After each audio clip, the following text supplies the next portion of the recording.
Welcome to the NCDPI World Language Best Practices webinar series.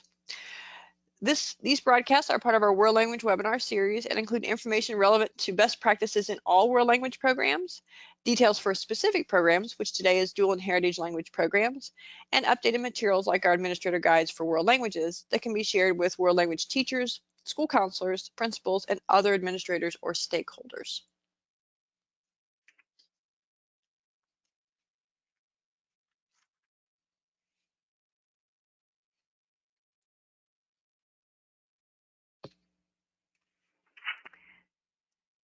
Let's begin by looking at our administrator guides for world languages. The World Languages Collaborative team has crafted the administrator guides, or what we call look-for documents, for principals and other administrators that are a K-12 teacher evaluation support tool for our North Carolina Educator Evaluation System, or NESIS, standards 1 through 5. Each administrator guide starts with an overview of a world language program, followed by information about the structure and goals of our World Language Essential Standards as they apply to that program, and then a compilation of model practices organized and aligned according to the North Carolina Educator Evaluation System. The practices also incorporate the Teacher of Effectiveness for Language Learning, or TEL, materials that have been developed nationally for use by district language coordinators, department heads, mentor teachers, and so on.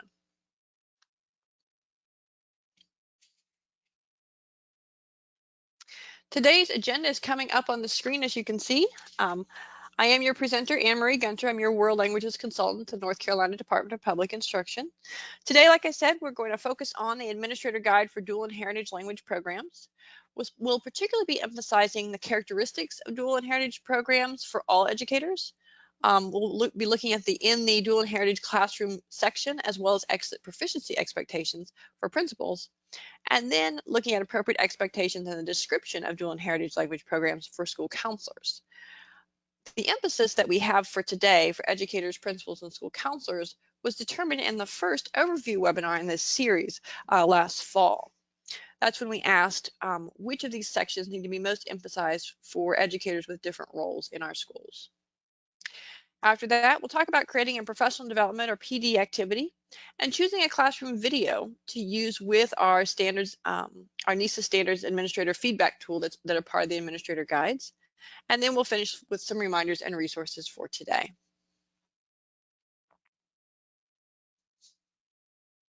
So let's go ahead and get started. Please take a look at the control panel. There should be a handout space there. And I have put in a handout of our administrator guide for dual and heritage languages. You can go right to your control panel. It's uploaded as a PDF and download it for your use today. This will also be posted as a handout later and be available on our website and in other places.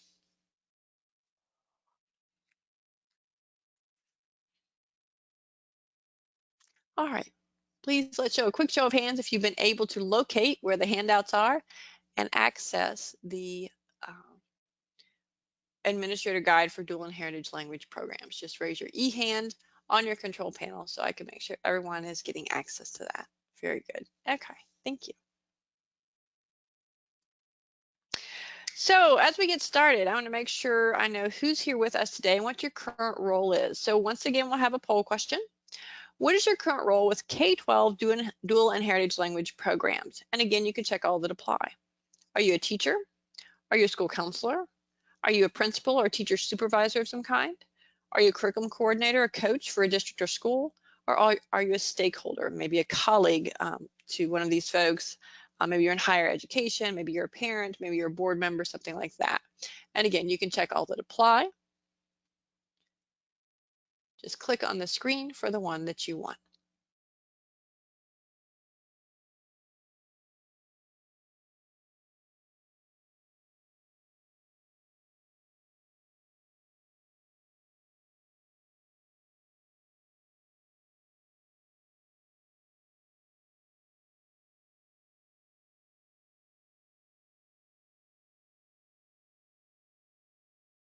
It looks like we're getting faster at voting. Remember, to get your email receipt with your contact hour, you do need to actively participate. So make sure you vote in all of our polls and let us know, in this case, what your current role is with K-12 dual and heritage language programs.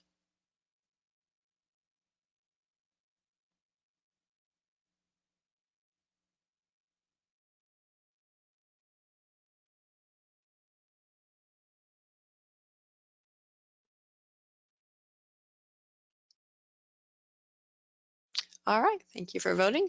I'll go ahead and share the results with you.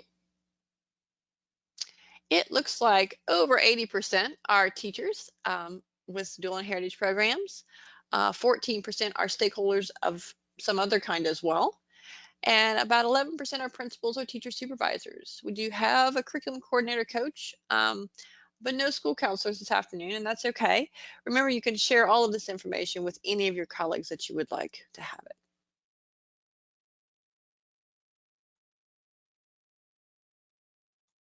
All right. I do want to ask you one other question too.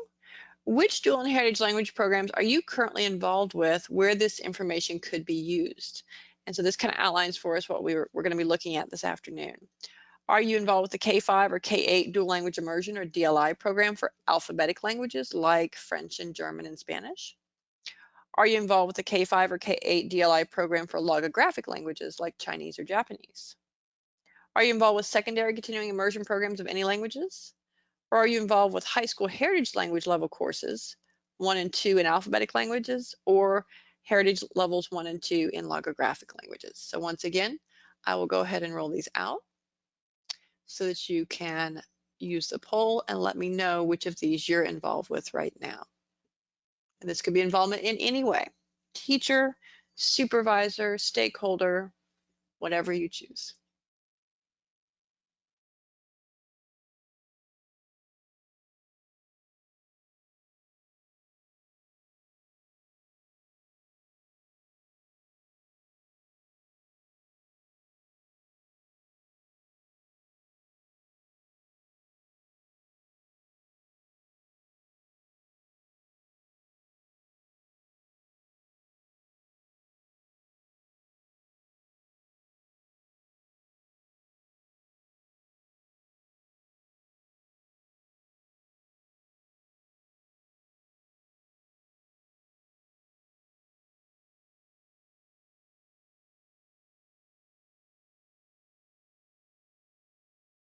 All right, go ahead and finish up with this poll. Put in your last answers.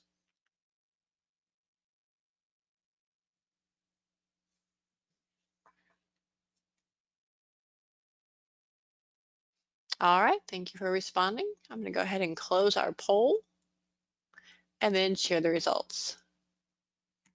It looks like that almost half of you, 44%, are involved with a high school heritage 2 program in alphabetic languages. The most popular of those, or the most common by enrollment, I guess, would be our Spanish Heritage Level 1 and 2, what used to be called Spanish for Native Speakers courses.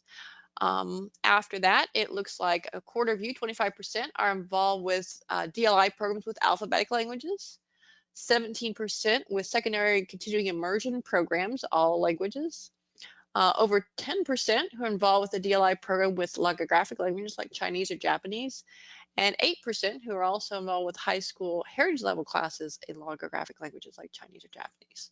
Great. A lot of variety here. Thank you so much.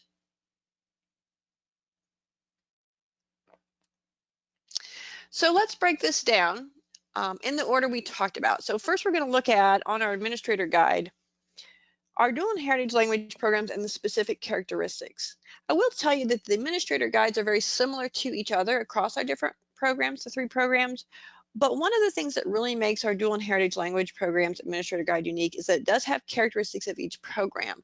And that's because oftentimes dual and heritage language programs are the most unknown to educators. Remember, our administrator guides are for administrators like principals and others. And so it's quite possible that those educators in those roles really haven't had an opportunity to witness things like a dual language immersion or DLI program before, or a heritage language program. So on the list that you can see there on the left, taken as a screenshot right out of the administrator guide, is information about DLI programs and what they are. There's a short description about the types of immersion, either one-way or two-way. Obviously, one-way and two-way immersion refers to the population of students being served. So one-way programs are primarily for native English speakers. who are being immersed in a language other than English. And two-way programs are serving a population of students that's kind of combined native English speakers and native speakers of the DLI language. So they're learning together in that way. Then what follows is a short description of types of programs. And you can have these types of programs in any type of immersion, one way or two way. So all of these apply. We have defined continuing immersion, which is usually at the secondary level as students continue on into middle school and high school and continue their immersion experience, certainly developing their language skills and maybe still learning content in the language as well. We have developmental bilingual programs, full immersion, indigenous immersion, and partial immersion. Our most common ones are full immersion, which refers to having the majority of a student's instructional day in the target language. So you often hear combinations of things like 90-10 or 80-20 that refer to how much of the day, what percentage of the day is spent in the DLI program language and how much is spent in English. Partial immersion programs, of course, are when you have a one-way or two-way immersion program that is less than half the day. So this is where you get into things like 50-50 or even less than that. This is particularly common with continuing immersion programs. Indigenous immersion is usually when there's a revitalization program for a Native American language, and we do have that in North Carolina, as well as a whole variety of other programs. I've got a screenshot there of our NCDLI program directory, and you see that there's a NCDLI program directory page you can go and look at, where those particular definitions are explained in much more detail, including the fact that we pull them from Languages and Children Making the Match, which is a well-known national publication about language learning in general. There's also some additional information there about how you can contact different programs, where they're located in the state, and a number of things about them, including the language of instruction, how long they've been in existence. You can tell how old a program is, who all is involved as far as which schools within a district and across a district, and then also any kind of designations our schools have earned. There's contact information for DLI administrators as well as principals of the schools and a link directly to the school's website. So there's lots of information there that might be helpful to you. Also, as part of our characteristics of DLI programs and the administrator guides, we have a portion on research. One of the reasons is to emphasize the impact that dual and heritage programs, particularly DLI programs, can have on students' achievement. What the research shows is that DLI is good for all students, regardless of their background, their race, their ethnicity, their socioeconomic status, their English learner status, or even their special education status. Essentially, all students do better in DLI programs. Also, we know from the research that DLI programs close the achievement gap in a significant way. And so when you talk about people looking at the achievement gap or looking at their test results, like their end of grade EOG results, and there being an achievement gap between different subgroups, DLI programs is a way to address that. Research is very clear on that fact. If you'd like more information about our DLI program research, it is under the resources tab, as it says there, on our NCDLI website, and you see the bit.ly link there, NCDLI site. I would encourage you to take a look at that, because especially since there are a lot of more recent articles done by our folks here in North Carolina at places like UNC Charlotte and East Carolina University. There's also a whole page dedicated to the Thomas and Collier research that was done in our state from a longitudinal standpoint, and it's linked there on the website, including executive summaries, which are quick overviews of the research and the findings that might be helpful if you're trying to learn more about that or share with someone who wants to know more about our DLI research. Also on our administrator guide, we have characteristics for heritage language courses. And again, these are courses that were formerly known as native speakers or sometimes Spanish for native speakers courses. When we revised our standards and implemented them starting in 2012, we wanted a better name, if you will, that better reflected who our students were and what they were learning. So we have heritage language courses because we know that heritage students can be from almost any background. A heritage language might be one a student speaks at home, or their native or first language. It might be a heritage language connected to their family's history. Even be the immersion language that they've been in a DLI program. So, as I said, Students taking heritage language courses are those who already speak a heritage, home, native, first, or immersion language other than English. And specifically, these courses will help them maintain and build their proficiency in the language, improve their literacy skills of reading, writing, and viewing. Viewing is both the idea of viewing something quickly when you're reading it or like looking it on a web page, as well as viewing it if, for example, you're learning a visual language like American Sign Language, where viewing is a big component with literacy. Also, these heritage language courses are meant to be a bridge to upper level courses like level 4 or AP courses in the particular language, maybe in continuing immersion program or maybe just offered as high school credit courses. One thing the administrator guide has that may be helpful is this chart right here that's coming up on the screen. This shows how the modern language sequence for roughly native English speakers looks and compares it to the heritage language sequence. Remember, heritage language courses are levels 1 and 2. Notice that down each side you have the different levels, and that heritage level 1 is essentially equivalent to a level 2 course for native English speakers learning the language. That also means that heritage level 2 is roughly equivalent to level 3. And that means that students who are taking heritage level 1 and 2 then continue on into level 4 after they're done, or other higher level courses in the school or district sequence that they access. They join their peers from level 3 as they all go into level 4, and they continue to learn together.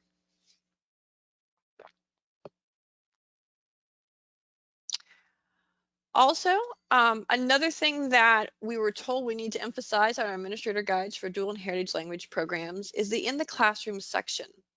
And I'm going to break this into two pieces because there's different paragraphs there that you're able to access. First, I'm going to look at the DLI portion, because in the classroom, one of the things we talk about with DLI is the teachers. Who teaches dual language immersion? And DLI teachers are both content and language instructors. They must be licensed in the content they teach from our North Carolina Standard Course of Study. So, for example, if they teach an elementary DLI program, they must have an elementary license. If they teach math in a DLI program, they must have a license to teach math. Then, as well, they must be able to have advanced language proficiency in the DLI program language so that they can teach their content in whatever language they need to. So that's sort of an overview of when you go into a DLI classroom, who you're looking at as far as the teachers and what you would expect to see as far as what they're doing with content and language. For heritage language courses, it's similar, but there are some differences. Heritage language teachers are licensed in the language they teach. Sometimes there's been confusion in the past that heritage language teachers need to have, let's say, their K-12 Spanish teaching license and then something else in order to teach these courses. But the truth is they just need to be licensed in the language that they teach. Also, heritage language courses focus very closely on interpretive reading and presentational writing. Remember those literacy skills like we talked about. They also include other skills as well, but there's a real focus on these literacy skills so that those skills are kind of refined, if you will, for students who are in the heritage language courses. Heritage language courses also support English language learning. Many of our English learners or former English learners, exit English learners, benefit greatly from heritage language courses. Remember, this maintains and improves their proficiency in their language, but it also supports them if they are still learning English, and it supports them in general in learning English.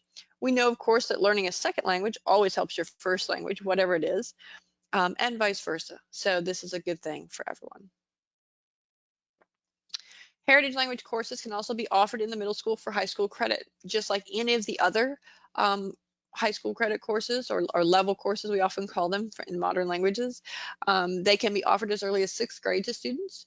And as you probably know, when a high school credit course is offered at the middle school, you can actually split the course in two and offer sort of a part A and a part B over 2 academic years if you need to in order to fit the schedule.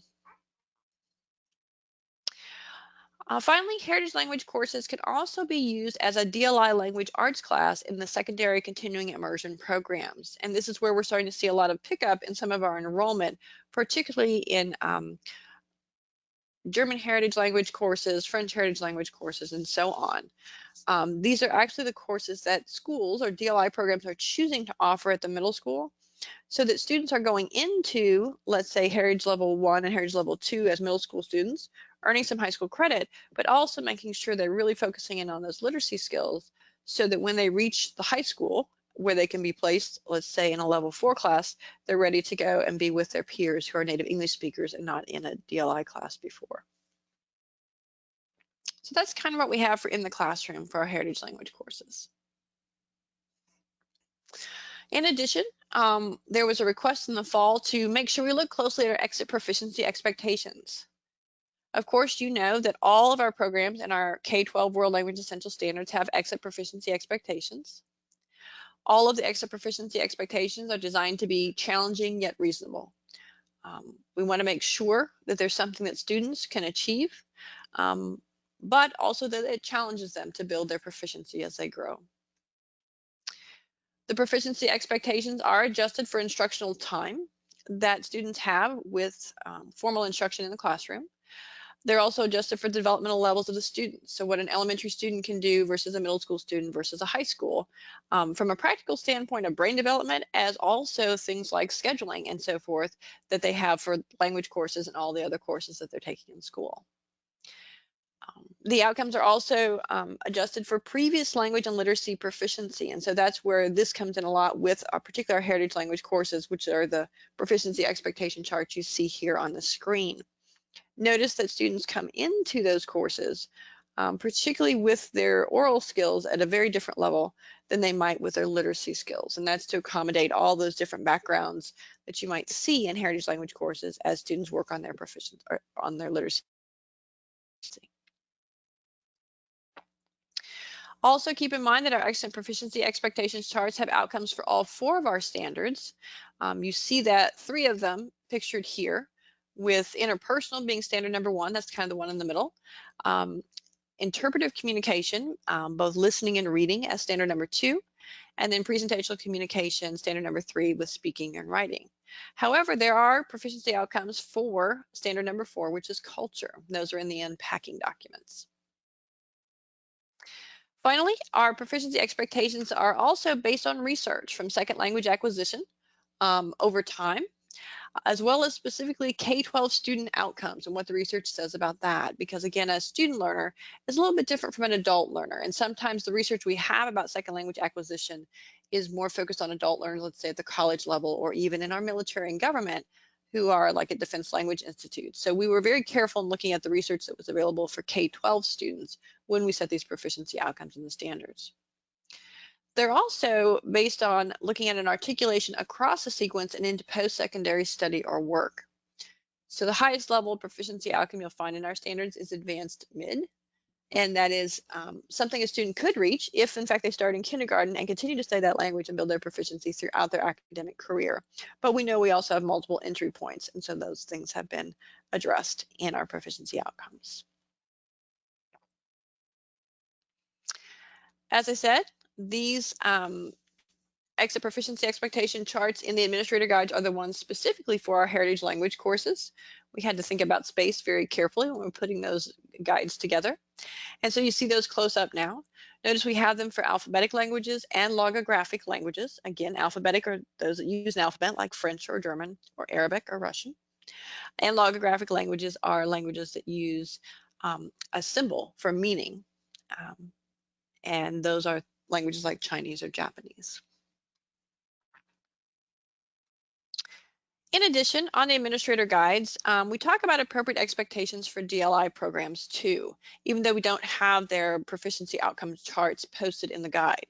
However, those are set up by ranges and with an outcome at the end of each grade span, and they are available in our standards document. And so I've just posted them here so you can kind of see them. Notice again that we do it by grade span, so K2 or by the end of 2nd grade, we have where students should be. 3-5 or by the end of 5th grade, 6-8 or by the end of 8th grade, and then 9-12 or by the end of 12th grade. So we have all of those charts and guides for proficiency for all of our programs and dual and heritage language programs. Also, I wanted to make sure you're aware of the fact, given your different backgrounds and different experiences with programs, that there are these expectations for all. So that includes having expectations for DLI programs alphabetically, logographically, for high school heritage levels 1 and 2, alphabetic languages, 1 and 2 logographic, like we saw. And a reminder that our secondary continuing immersion programs often use Heritage 1 and 2 courses and or modern language levels 2 through 8 for their immersion continuation. So that's why the 6, 8, and 9, 12 are starred for our DLI programs. You can always see these charts in our World Language Essential Standards documents in the Dual and Heritage Languages section on pages 7 through 10. And the standards are posted on World Languages Google site with the bit.ly link there under standards, of course, the standards tab that's there. Also, I've been asked to be sure and share our proficiency expectation resources that are on the website. And so again, on the standards tab on our World Languages Google site, we have some additional tools about the actual proficiency scale that we use. Of course, that's our national scale for education, learning of languages. And so we have those actual tools, the American Council on the Teaching of Foreign Languages, that's our national professional organization. And they have a number of things, including those actual performance descriptors for language learners, the proficiency guidelines that are available in 13 different languages in case you want to read them in a language other than English. We also have the necessary actual can-do statement, which are a good guide about proficiency as it progresses from level to level. And then we have the oral proficiency levels in the workplace poster. It's a really good way to message how much language you need to perform certain jobs in our workforce. Also on the right-hand side, you see pictured that we have other external tools and national standards. We do have our 21st century skills map for world languages and the 21st century skills with technology tools for world language classrooms. We link the actual world readiness standards for learning languages, which of course our state standards are aligned to. And then we also link our standards for classical language learning and standards for learning American Sign Language. Finally, the last thing that our participants last fall told us we should emphasize is the description of our dual and heritage language program. So you see there a quick screenshot up above. This is kind of the first thing you see when you look at the administrator guides. And our dual and heritage language program's description includes information about DLI. Obviously, that's where students learn academic content in 2 languages, English and the DLI program language, and become bilingual and biliterate. North Carolina currently has 8 DLI languages. I don't know if you knew that or not, but you see we have Cherokee through Urdu. And also we have a description on our heritage language programs, and it covers what they're designed to do really quickly, which we've already discussed. And currently we have, according to our enrollment data, 5 languages being taught as heritage language courses. So Chinese, French, German, Japanese, and Spanish. Some of those are DLI continuation programs at the secondary level, and some are just heritage language courses levels 1 and 2 for a variety of students. If you want to see more information about our North Carolina data in different languages, please go to the World Languages in North Carolina document. It's posted on the landing page of our World Languages Google site, so bit.ly/NCDPIWL for details. Also, I want everyone to know that additional DLI and heritage languages, whether they're alphabetic, logographic, or visual, could be added using the same standards and information that we've talked about.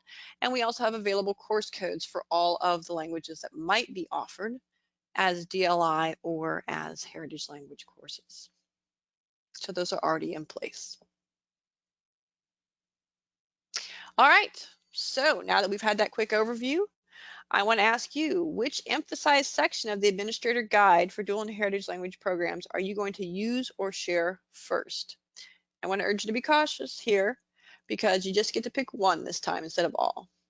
Are you going to talk to somebody about the characteristics we went over of the different programs? Are you going to talk to them about in the dual and heritage language classroom section in the administrator guide? Are you going to talk to them about the exit proficiency expectations or the appropriate expectations sections or the description? I'll go ahead and run that poll question and you can let me know which emphasized section of the administrator guide are you going to share or use first.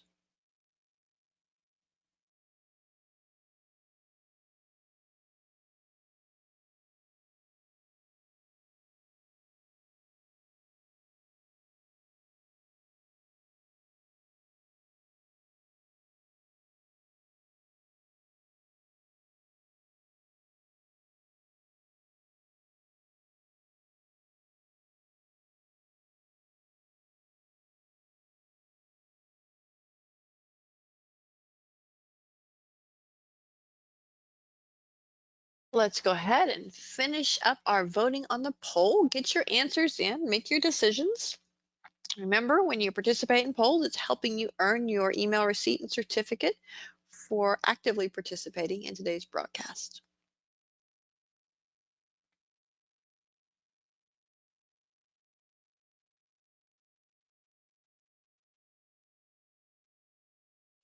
All right, I'm going to go ahead and close out our poll and show you the results.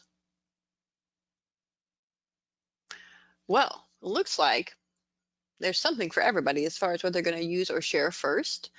About a quarter of you said you're going to talk about the In the Dual and Heritage Classroom section. So that's on page 2 of the Administrator Guide. 19% of you said you're going to do the characteristics on the front page at the bottom, the exit proficiency expectations, which are on the second page, or the description, which is on the first page right at the top, that you're going to use and share that first. And 17% of you said you're going to talk about appropriate expectations or use that information as well. Great. Thank you so much for sharing that. I always like to know how you're going to use what you learn here in our broadcast. All right, so now let's talk a little bit about how will you use or share the emphasized section that you just indicated of our administrator guide for dual and heritage language programs. We found that the best way to do this is to go ahead and type your answer into the questions box and then finish it with you share if you want me to go ahead and share it out loud, or raise your E hand after you've typed it in and I will unmute you so that you can share it out. It's your decision which way you want to go. So I'll go ahead and wait for answers to come in about how you'll use or share that emphasized section that you decided on.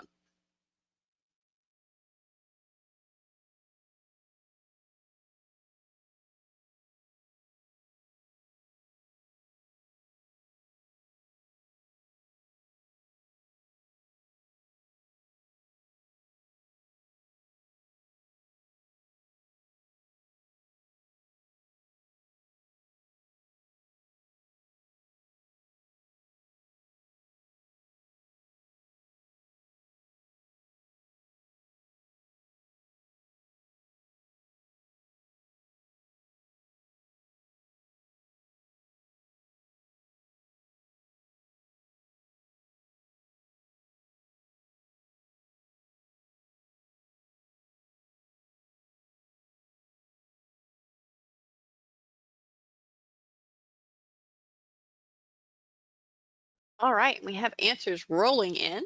Thank you so much.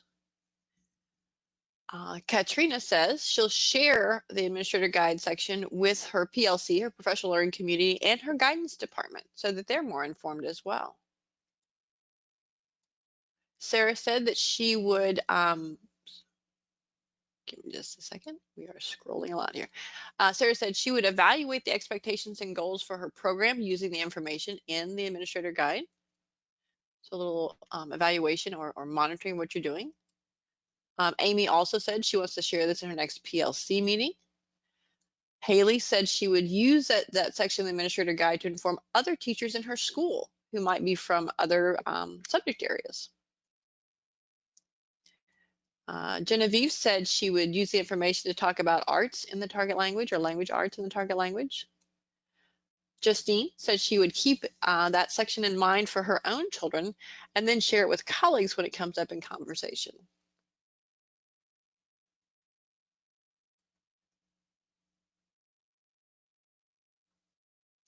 Molly said at her school, they don't have a separate heritage language program yet, but they do have heritage speakers in their school. So she'd like to share this information with her administrators to start a conversation about perhaps adding a program like heritage languages for those students.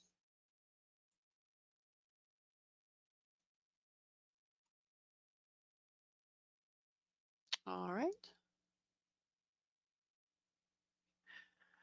Jennifer and several others said she is a world language teacher, but her daughter is going to be attending a DLI school next year as a kindergarten. So she plans to share this research with her own family. So who may not know as much about DLI or who may be even skeptical about how it works.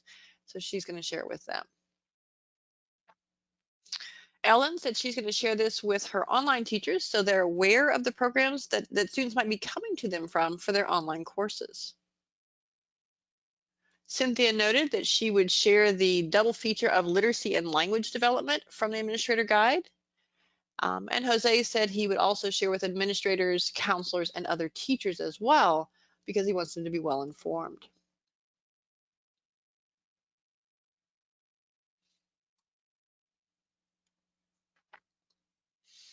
All right, several people are commenting, Carol and others, that they would share share this information with others, particularly in their schools, to generate interest in either DLI programs or heritage language programs or both. And these are always good tools for thinking about things like that, because you never know what someone's background, particularly even as an educator, is regarding our world language programs. And so this is a good way to share information out in a very non-threatening way. You're just informing them, helping them think a little bit about what could be, even if it's not what you currently have. And I do see a number of folks who said that they would like to share this with parents as well as other stakeholders to help them be more informed about world languages and how we offer different types of world language programs now that may be different than what they experienced as students. All right. All right, well, thank you so much for sharing that. I think we've got a lot to think about here and how we're going to use the information we've gotten from the administrator guides. In recognition of our time, I'm going to go ahead and move us forward and talk a little bit about creating a professional development or PD activity and then choosing a classroom video for use with that administrator feedback tool that's pages 3 and 4 of the administrator guide. One of the reasons I include this is because when we first started talking about best practices and so forth, one of the things that people wanted to know is how can you use this as a PD tool, as a PD activity? And what we came up with was that you could use this feedback tool and use a classroom video of the type of language class that you're looking at, and basically have someone observe that class with the perspective of an administrator using that feedback tool and thinking about what they've learned from the administrator guide. And so as a result, I want us to think a little bit about how to do PD appropriately if you were going to do something like that, and how that might work in your particular situation. As you know, the last 2 pages, like I said, are pages 3 and 4, are this administrator feedback tool. These are aligned using the teacher effectiveness for language learning materials and our North Carolina educator evaluation system materials that all administrators use when they evaluate teachers' classrooms. There's a space up at the top to indicate who you're looking at, what class this is and what language it is. And again, this is sort of a tool that can educate folks as well. Not everyone knows that we have alphabetic, logographic, and visual languages, but this is a good way to help them become more aware. Remember that any kind of feedback tool like this or any kind of PD activity can also be used in a PLC or even for self-evaluation. So when we talk about creating a PD activity, we always think about several different things. And I want you right now to pause and think for a moment, if you were going to design one PD activity from what we're discussing today, how would you answer these questions? So the first one is, who's your target audience? Would it be a principal or teacher supervisor? Would it be a teacher or teachers, maybe a department head, a mentor, a peer, or even yourself? Would it be a curriculum coordinator? Who do you want to aim for your PD? Also, of course, important in thinking about PD or any kind of activity we do, how much time do you have? What is your amount of time? Do you have a 10-minute overview you can give principals? Do you have a 30-minute sharing session with your PLC? Do you have the opportunity for a whole hour? Or do you something like that? You also want to think about what method you're going to use. How will you structure your learning time? And then there'll be prep work and also follow-up. So think about the kind of prep work. Maybe people could read the administrator guide on pages 1 and 2. Maybe you could do some prep work with the department or school workshops. Maybe you could share some information in meetings with language teachers, have online sharing or even a blended approach, or even do with walkthroughs. So what kind of thing would you want to see? I'm going to pause just a moment, make sure we don't have any questions. And then, like I said, think about What one PD activity could you design just from what we're talking about today?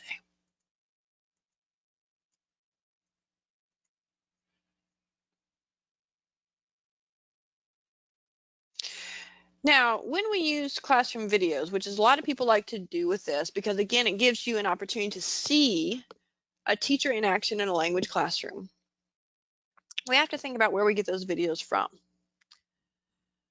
One thing we can do is use locally recorded videos. Obviously, as a teacher, I know when I was a teacher, I sometimes recorded myself just so I could go back and look at what I did, how I structured each activity, and how it went, from a different perspective. So you could record yourself, you could record a mentor, have a mentor record you, or a peer could. There are also several professional libraries online with classroom videos that you can use. And so I wanted to share a couple of those with you today, particularly in relation to dual and heritage language classes. One of them is what's called Annenberg Learner. You see a screenshot of it there on the right-hand side. This is just an organization that provides a lot of materials for teachers, including professional development and classroom resources. It is a free site, and you see it linked there. And like with all of our slides, that's linked there on the slide and has information in the notes on the slide as well. The Annenberg Learner Library, and they have a whole Teaching Foreign Languages K-12 library of classroom practices. They have over 30 videos to choose from in 9 different languages, so really a lot of variety. They have a series directory that you can view the videos by language and then the theme of the unit or lesson that they have. Included with each video is what's called a class context. So that's an overview of the school profile that the video is from, the lesson design, how it was structured, key teaching strategies that the teacher employed, the year at a glance. So you can see how that particular lesson and unit fits within the whole year of planning for that teacher, and so on. There's also a PDF media guide that you can use as a handout in PD that has that class context information, as well as information about our national standards and how they're being used in the lesson you're watching on the video. So quite a wealth of information included in these videos. Here's a screenshot of the series directory I was telling you about. That is on the right side, and it simply has all the videos listed by number, and then, like I said, by language and by theme of the lesson. There's also program buttons at the bottom where you can go on each video. When I looked at the individual program descriptions, which is actually a drop-down menu, I found that there were short summaries of each video, and then that the following actually of those videos showed dual and heritage classrooms. So they had a dual and heritage classroom in Arabic.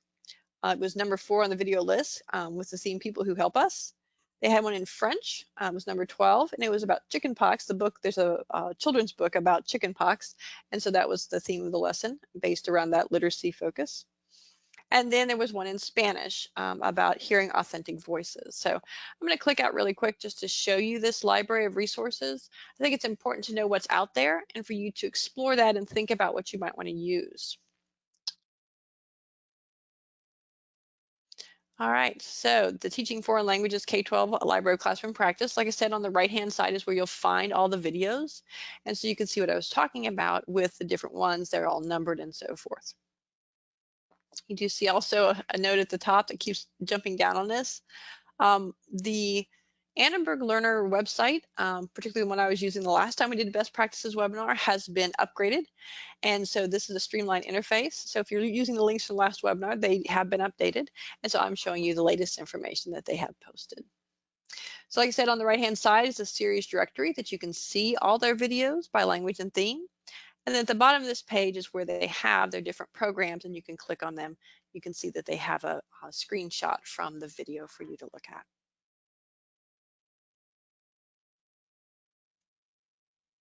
All right, so that's one resource for online videos to do for a PD activity using that feedback tool in the administrator guide. Another one is from Asia Society. And again, it's free. Here they have over 15 videos to choose from, and they focus specifically on Chinese. Now, some of you who don't have Chinese may be thinking, well, how does that apply? Well, actually, I think it's a good idea sometimes when you're using things like the feedback tool in the administrator guide or asking someone to really look at a world language classroom with new eyes to pick a language that you don't necessarily have in your school, or maybe that person or people that you're training don't necessarily know, because then they will really be focusing on what the teacher is doing to improve comprehensibility for students, and also use different types of strategies to help students learn. They won't be sort of distracted by the language, if you will. So in these videos, they are all Chinese classes. There are 5 out of the 15 that feature specifically first, second, or third grade DLI classrooms, and then there's a variety of others as well. The materials in each video include a 30-minute classroom video with commentary from the series leader who's put this together.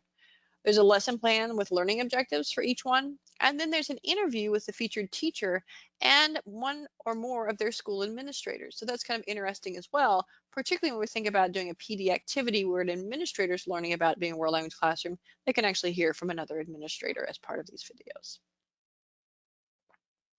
So those are some places where you might get some online videos, particularly of dual and heritage language classrooms in different languages and to use in different ways.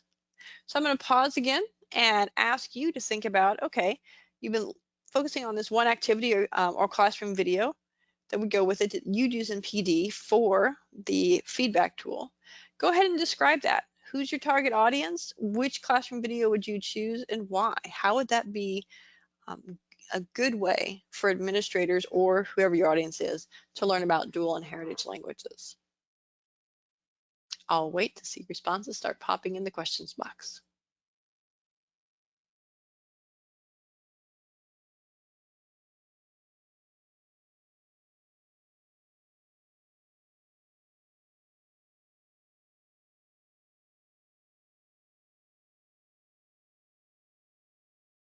I do see someone has a question before we get started.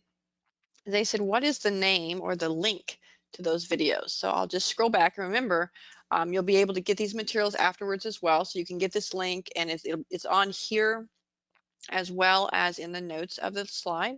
So the first one is the Asia Society. It's the TEQ for instructional videos for Chinese language teaching. And so you can see that they have the link directly to there. And then the other one is the Annenberg series. It's the Teaching Foreign Languages K-12 Library of Classroom Practices. And so again, there's a link directly to that. Somebody's asking about how we can get, how they can get this materials. All of these videos that I'm showing you, these video libraries are available for free. You just go to the websites posted here and you can get access to them. I will, as I said, post our slides from today within a week. I may be able to get them posted more quickly on our World Languages website. And when you get an email from me with your email receipt, you will actually have a link to where these materials will be posted and linked so that you can find them quickly.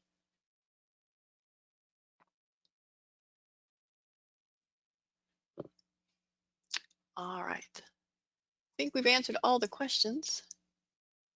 So let's take a look at people's responses, how they're going to use those. Katrina said she would use the video Spanish number 31 from the Annenberg Library with her PLC so that their heritage language teachers can see it. She specifically wants them to have some examples in front of them in thinking about heritage language courses. Haley said she would actually choose any of the videos in Spanish, and there were a lot in Spanish, for her honors 3 and 4 students to use. So there's a new audience for an activity, is actually your students who are learning the language. Yamil said that she would use one of the Spanish videos at a staff meeting to show what you actually do in a DLI classroom and what the expectations are, like how does it work. Ellen says that she actually loves the video resources that we're sharing, and we do try to share different resources over time so that we can build our own repertoire for resources and materials that we use in PD.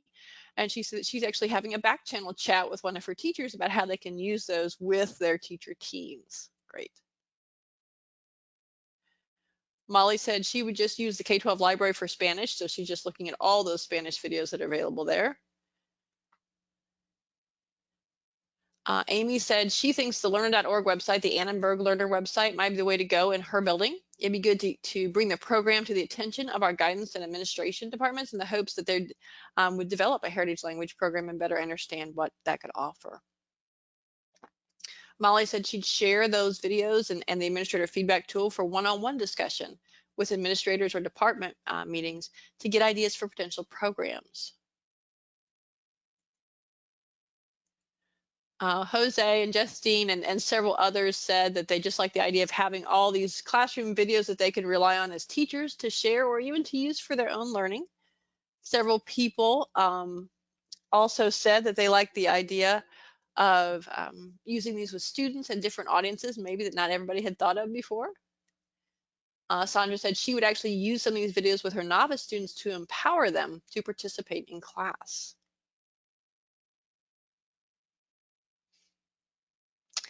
Genevieve said she's going to use a video about chickenpox, the number 12 video in French, because her students are currently studying about health. And that's an interesting topic to bring in. Remember, our state standards for world languages involve connections to other disciplines, but also particularly in a DLI classroom, you want to make sure you're bringing in that content, and health is certainly part of the other standards that we're teaching. All right, well, thank you so much for sharing this. It sounds like you have a lot of great ideas about how you could use these classroom videos and that feedback tool on the administrator guide to really help others think about what they should see happening in a world language classroom and specifically in a dual and heritage language classroom. All right. Well, we just have time to finish up with our reminders and resources today. I did want to tell you that this is part of our 2019-2020 World Language Webinar Series. I like to mark out all the things we've done so far so you can see. This is our February 19th one. It's right in the middle there under our World Language Best Practices series. We have one more in this series. It'll be on April 22nd, which is also Wednesday. Our World Language Webinar Series is on Wednesdays, always from 4 to 5 p.m. That one will focus on classical language programs like Latin and Ancient Greek.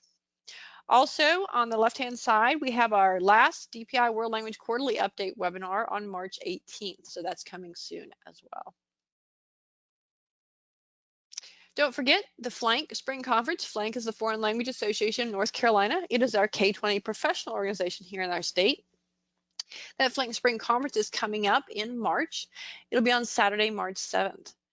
Registration is now open at the website you see there, and registration includes all the sessions that day as well as lunch on Saturday, March 7th. The FLANK Spring Conference is at UNC Charlotte this year, so that's where it'll be. And remember that the FLANK Spring Conference features the best of the sessions from the FLANK Fall Conference, so the best of just general world language sessions as well as DLI sessions. So all of those are included in registration.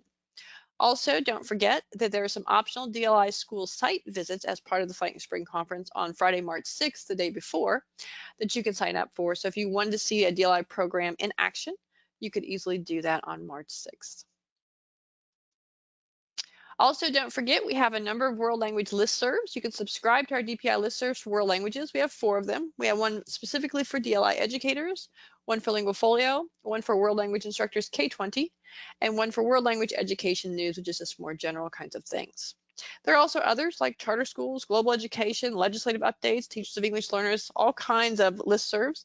You can go to bit.ly/NCDPI updates to sign up for any of those you would like to receive. And I'm sure you received maybe information about this webinar from one of those listservs. That's it for today. I thank you for joining us. Remember, like I said, our materials from today's broadcast, including the recording, the slides, the handouts, all of that, the links to the video archives, the classroom video sites, will be posted on our NCDPI World Languages website.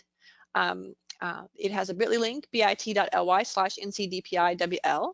It'll be posted underneath professional development as part of our World Language Webinar series because it's part of the series that we do. Also, don't forget, we have an NCDPI World Languages Facebook page. I encourage you to like that because we also post information and classroom resources on that.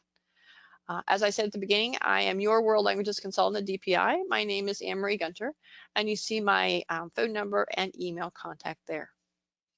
Again, thanks for joining us today. I hope everyone has learned something they can use and that everyone stays safe as we prepare to move through the end of February here soon, and I think perhaps some winter weather across the state.